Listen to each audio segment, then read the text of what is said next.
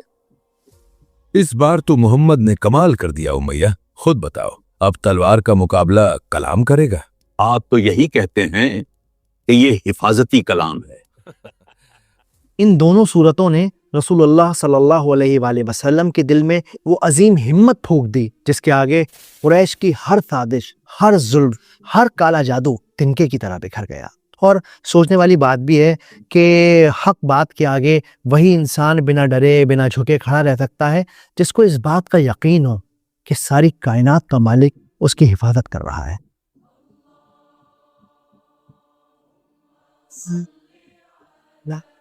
ان دونوں صورتوں کے حوالے سے ہمیں ایک حدیث بھی ملتی ہے جس سے ہمیں پتہ چلتا ہے کہ آپ صلی اللہ علیہ وآلہ وسلم ہر رات سونے سے پہلے سورہ اخلاص، سورہ فلق اور سورہ ناس پڑھ کر اپنے اوپر دم کیا کرتے۔ حالانکہ علماؤں کے بیچ یہ تھوڑا کشمکش کا معاملہ ہے کہ یہ دم کرنے کا سلسلہ کب شروع ہوا۔ کیا یہ مکہ کے ان راتوں سے شروع ہوا جب قریش نے آپ صلی اللہ علیہ وآلہ وسلم کے خلاف سازشیں کرنا شروع کر دیا، یا پھر یہ اس وقت شروع ہوا جب آپ مدینہ ہجرت کر چکے تھے اور لبید بن الاسم کے منحوس جادو نے آپ صلی اللہ علیہ وآلہ وسلم کو تکلیف میں مبتلا کر دیا تھا اور اس لمحے جبریل علیہ السلام نے آپ کو یہی دو صورتیں پڑھنے کا حکم دیا؟ آپ ان دونوں صورتوں کی ایک ایک آیت پڑھتے چلے جاتے اور کالے جادو کی ایک ایک گانٹ کو کھولتے چلے جاتے۔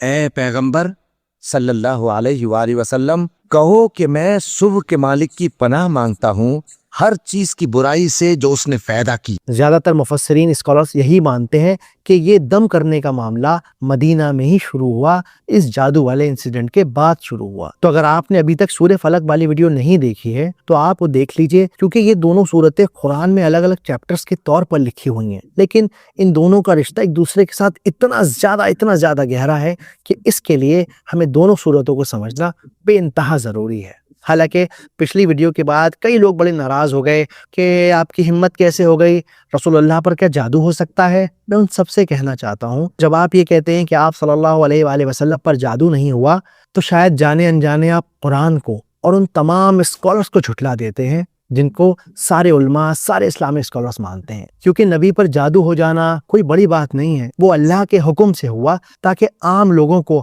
ہم لوگوں کو ایک مثال مل سکے کہ اس طرح کی سچویشن میں ہمیں کس طرح سے اپنی حفاظت کرنی ہے۔ تو حضور صلی اللہ علیہ وسلم پر بھی یہ ہوا ہے، باقی مختلف لوگوں نے مختلف طریقے سے اس کی نفی کی ہے، مذاق اڑایا ہے، اور میں یہ سمجھتا ہوں کہ اس سے انکار کرنا در حقیقت یہ اس دور کے بڑے فتنوں میں سے ایک فتنہ ہے۔ جو چیز اس طریقے سے ثابت ہو جائے اور اس میں کہ عقلی اعتبار سے خود قرآن سے ثابت ہے، اس لیے کہ حضرت موسیٰ علیہ السلام پر بھی جادوگروں کے جادو کا اثر ہوا، قرآن میں ثابت۔ اور جیسے حضرت موسیٰ علیہ السلام کے بارے میں تو یہاں تک ہے فَأَوْجَسَ فِي نَفْسِهِ خِیفَةً موسیٰ، ایک خوف پیدا ہوا اندر، لیکن یہ کہ جب اللہ تعالیٰ نے فرمایا ہے موسیٰ لا تخف انک انت الاعلیٰ، گھبراؤ نہیں، تم ہی جیتو گے، تم ہی سربلند رہو گے، گھبراؤ۔ یاد رکھیے کہ جب آپ اس طرح کی چیزوں کو ایکسیپٹ کرتے ہیں، لوگوں کو برا بیان کرتے ہیں، تو اصل میں صرف اور صرف آپ اپنی ذات پر، اپنے اوپر ظلم کرتے ہیں۔ چلیے ابھی صورت کو سمجھتے ہیں سینیمیٹک انداز میں، آسان طریقے سے۔ ابو عروہ، وہ صورت تو سناؤ جو نبی پر نازل ہوئی تھی، کیوں نہیں؟ قل اعوذ برب الناس ملک الناس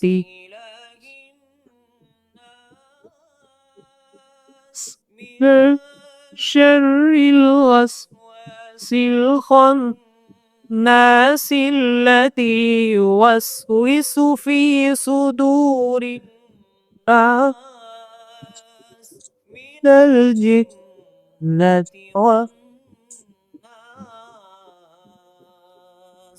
سب سے پہلے نوٹ کرنے والی بات یہ ہے کہ سورہ فلق ہمیں ایکسٹرنل خطروں سے بچاتی ہے، یعنی باہری خطروں سے بچاتی ہے، اور سورہ ناس ہمیں انٹرنل خطروں سے بچاتی ہے جو ہمارے اندر ہی اگتے ہیں، ہمارے اندر ہی پیدا ہوتے ہیں۔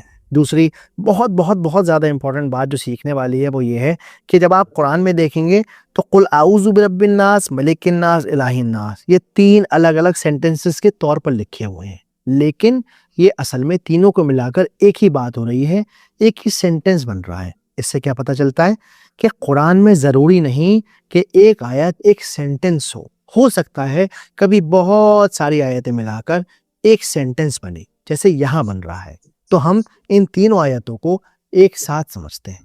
تو کیا کہا جا رہا ہے؟ قُلْ أَعُوذُ بِرَبِّ النَّاسِ مَلِكِ النَّاسِ إِلَٰهِ النَّاسِ. کہہ دیجئے کہ میں پناہ مانگتا ہوں لوگوں کے رب کی، لوگوں کے بادشاہ کی، لوگوں کے الہ کی یعنی اللہ کی. قل جیسا کہ ہم جانتے ہیں کہ ایک کمانڈنگ ورب ہے، یعنی یہ اللہ کا حکم ہے. اعوذ یعنی کہ پناہ لینا، کسی کی سیفٹی میں چلے جانا. رب اللہ کا ایک نام ہے، لیکن جب آپ اسے ڈیپ میں اسٹڈی کریں گے تو آپ کو پتا چلے گا کہ اس کے اندر اور 5 نام ایڈڈ ہیں. یعنی وہ جو خالق ہے، جو ہمیں بناتا ہے، یعنی وہ جو ہمارا مالک ہے، یعنی وہ جو مربی ہے. تو اوور آل رب کا میننگ یہ ہوا وہ جو کیئر ٹیکر ہے ہمارا، وہ میک شیور کرتا ہے کہ جب آپ سو رہے ہو تو آپ کی سانس چلتی رہے. وہ میک شیور کرتا ہے کہ عمر بڑھنے کے ساتھ ساتھ آپ کے سارے آرگنز، آپ کے سارے لنگس برابر کام کریں، برابر اسپیڈ سے بڑھتے رہیں. وہ میک شیور کرتا ہے کہ آپ کی دھڑکن چلتی رہے. یعنی رب وہ جو آپ کی ہر چھوٹی سے چھوٹی ضرورت کا خیال رکھتا ہے. اب اس صورت میں 5 بار ناس کا لفظ استعمال کیا گیا ہے. تو یہ ناس ہوتا کیا ہے؟ ناس کا مطلب ہوتا ہے لوگ، یعنی پیپل. ملک یا مالک وہ جو بادشاہ ہوتا ہے، جو کنگ ہوتا ہے. اور الہ یعنی کہ اللہ، جس کے پاس ہم جاتے ہیں اپنی ہر ضرورت کے لیے. لیکن اب یہاں پر دو بہت کمال کی بات ہے کہ پورے قرآن مجید میں سورہ فاتحہ کے بعد یعنی الحمدللہ رب العالمین کے بعد یہی وہ اکیلی صورت ہے جس کے اندر اللہ سبحانہ و تعالیٰ نے اپنے 3 ناموں کو ایک ساتھ مینشن کیا ہے. دوسری بات اور نوٹ کیجئے، اللہ تعالیٰ کی 3 نسبتیں جو یہاں آئی ہیں، جس ترتیب سے آئیں اسی ترتیب سے وہ نسبتیں سورہ فاتحہ میں. دوسرا جو سوچنے والی بات ہے وہ یہ ہے کہ اللہ سبحانہ و تعالیٰ نے یہ کیوں کہا قُلْ أَعُوذُ بِرَبِّ النَّاسِ، کہ لوگوں کے رب کی، لوگوں کے مالک کی، لوگوں کے خدا کی. یہ لوگوں کا لفظ ہی استعمال کیوں کیا گیا؟ اللہ چاہتے تو کہہ دیتے کائنات کا رب، ساری مخلوقات کا رب، ہر کریشن کا رب. لیکن بار بار یہاں پر لوگوں کو ہی مینشن کیا گیا ہے، ناس کو ہی مینشن کیا گیا ہے. تو ایسا کیوں کیا گیا ہے؟ دیکھیے انسان جو ہے نا وہ اشرف المخلوقات ہے، یعنی انسان سے زیادہ عقل مند اس دنیا میں کوئی چیز نہیں ہے. اور اسی عقل مندی کی وجہ سے وہ بہت زیادہ پیشنیٹ ہے. وہ اپنے وجود سے بڑھ کر چیزوں کو چاہتا ہے اور انہیں حاصل کر لیتا ہے. جیسے انسان نے سوچا کہ بھئی میں ہاتھی کی سواری کروں گا. اب ہاتھی کتنا بڑا ہوتا ہے لیکن انسان اس کی سواری کرتا ہے. چاند کتنا دور ہے لیکن انسان نے کہا مجھے سفر کرنا ہے اور اس نے وہاں کا سفر کیا. سمندر کتنا گہرا ہے لیکن انسان اس میں مچھلی کی طرح تیرتا ہے. دنیا کے کسی بندر کو، کسی چمپینزی کو اس بات کی فکر نہیں ہوگی کہ وہ دنیا کا پرفیکٹ کیلا کھائے گا، فوک کا استعمال کرے گا، نائف کا استعمال کرے گا. لیکن اس انسان کو ہے کہ میں دنیا کی پرفیکٹ سے پرفیکٹ چیز کھاؤں، اچھے سے اچھا کھاؤں، اپنے وجود سے بڑھ کر کام کروں.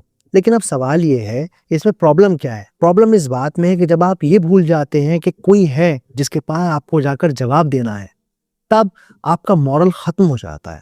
پھر آپ ایپسٹین فائل جیسے کیسز کو دیکھتے ہیں، پھر آپ کرپشن دیکھتے ہیں، پھر آپ بے ایمانی دیکھتے ہیں، پھر آپ کھلے عام قتل عام دیکھتے ہیں. اسی لیے اللہ سبحانہ و تعالیٰ انسان کو بار بار یاد دلا رہے ہیں کہ تمہیں اپنے رب کی طرف لوٹنا ہے.